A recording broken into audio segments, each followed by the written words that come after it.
Assam public service commission APSC ফালৰ পৰা যি 289টা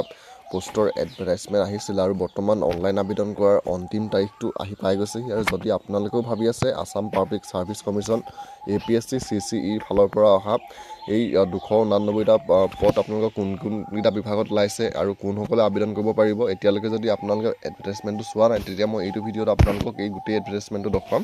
তো বন্ধু বান্ধৱীসকল, পদটো আপোনালোকৰ ইয়াৰ মাৰ্চ মাহৰ পৰাই যি অনলাইন আবেদন ইয়াৰ আৰম্ভ হৈ গৈছে APSC CCE ফালৰ পৰা ওলোৱা এই 289টা পদৰ। আৰু ইয়াৰ বৰ্তমান আপোনালোকৰ পদ আছে 289টা আৰু এই পদকেইটাৰ আপোনালোকৰ পৰীক্ষাটো হ'ব 8 জুন 2025 আৰু এই পদকেইটাৰ আপোনালোকৰ এজ লিমিটটো ধৰি দিছিলে 21ৰ পৰা আপোনালোকে 38 বছৰলৈকে আবেদন কৰিব পাৰিব।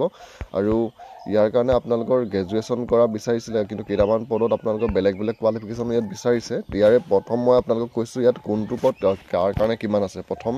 URৰ কাৰণে আছে 160টা, OBC MOBCৰ কাৰণে পদ আছে 70টা, SCৰ কাৰণে আছে 17টা, STPৰ কাৰণে আছে 28টা, STHৰ কাৰণে আছে 14টা, PWDৰ কাৰণে আছে 7টা আৰু এক্স ছাৰ্ভিচমেনৰ কাৰণে পদ আছে 7টা। আৰু এই পদকেইটা আপোনালোকৰ আসাম চিভিল ছাৰ্ভিচ JR কাৰণে আছে 45টা, আসাম পুলিচ ছাৰ্ভিচৰ কাৰণে আছে 20টা, লেবাৰ অফিচাৰৰ কাৰণে আছে 2টা, ডিষ্ট্ৰিক্ট ট্ৰেন্সপৰ্ট অফিচাৰৰ কাৰণে আছে 2টা, ব্লক ডেভেলপমেণ্ট অফিচাৰৰ কাৰণে আছে 9টা, AMAIO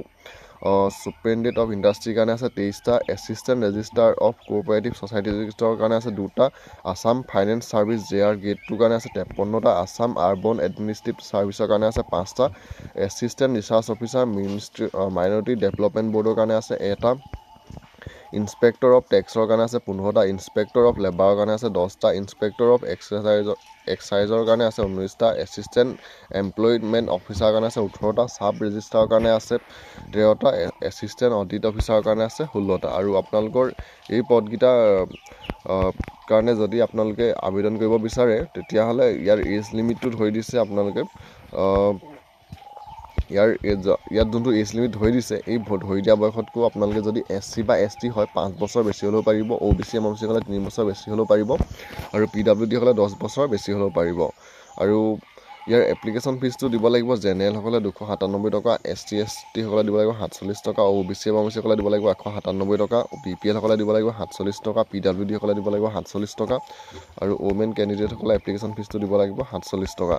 বৰ্তমান ইয়াৰ অনলাইন আবেদন আৰম্ভ হৈ গৈছে 28 মাৰ্চ 2025ৰ পৰা আৰু লাষ্ট ডেটটো হৈছে অনলাইন আবেদন